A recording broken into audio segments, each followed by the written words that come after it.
Hey, Jenna Matlin here, and I want you to read tarot better. I want to start today off by talking about a conversation I had with a friend of mine a few years ago who is a reference librarian for a city. And she was talking about how difficult it is to get people to spit out what it is that they actually really want. That we tend to kind of dance around the thing. Why we do this, I don't really know. So she would get someone who would first start off with, "Oh, I'm looking for something about animals," and then she'd have to start this kind of interviewing technique, and this back and forth, back and forth, back and forth to finally hear from them that they wanted to know about the mating habits of octopi. You know what I mean? And it's funny that she said that because as a tarot reader, I run into the same kind of challenges. And the thing is I've learned over time, especially with short readings, that people are they're more satisfied with readings where they give us a succinct question that we're giving them really concrete, clarifying answers, rather than a very general reading and it kind of moving off topic to something that they don't want. I'll give you an example of that. I was at an event doing like 5-minute readings, and a woman sits down and goes, I'm like, do you have a question? Or at least a topic? And she goes, I don't really have anything. Like, whatever the universe wants to tell me is what I want to hear. And I was like, are you sure? Because literally what the universe will talk about is what will come up. And she goes, yeah, no, I'm totally fine with that. So I pull cards and it becomes clear to me that the cards are talking about some kind of property deal or issue with selling of a property from her mother-in-law and some guidance to help her mother-in-law navigate that. And it was a really good reading. It was actually pretty succinct answer. But at the end of it, I tell her and I say, okay, our time is up. And she looks at me and goes, is that it? Yeah, that's it. Like, if you are going to say whatever the universe wants to tell you, then the universe is going to tell you whatever it wants to tell you, not necessarily what's top of mind for you.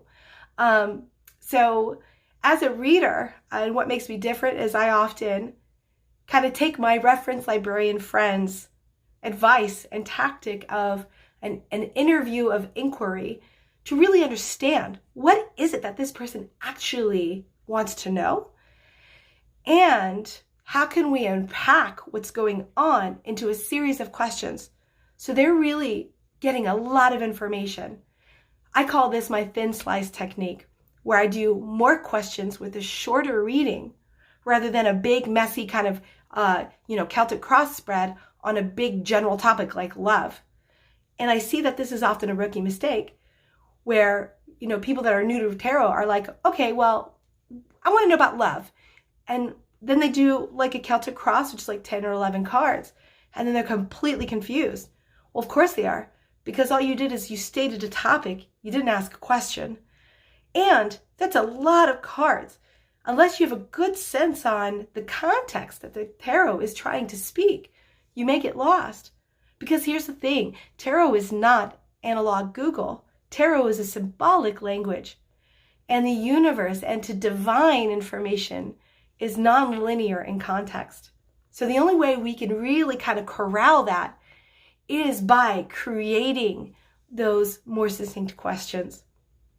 So this week I'm going to do that. I have one question I've pulled from Reddit. It is I love to go to the subreddit relationships, and I will go there just to practice a technique because people are always posting about things that they need help with and all kinds of questions. And they often post updates. So then I get to see whether it was right or not what I said. So here's the question I'm going to work on this week. I'm unsure if my boyfriend loves me anymore. Our relationship has gone a bit awry since before I went back to school.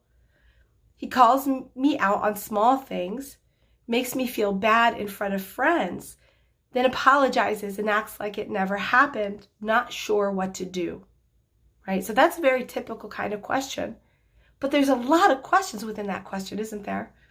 What I'm hearing is, does he love me? Why is he treating me this way? Is there anything I can do to get this back on track? Is this relationship even going to work out? What can I do to mitigate his treatment of me? And what's happening on his end? So there's a lot of questions here.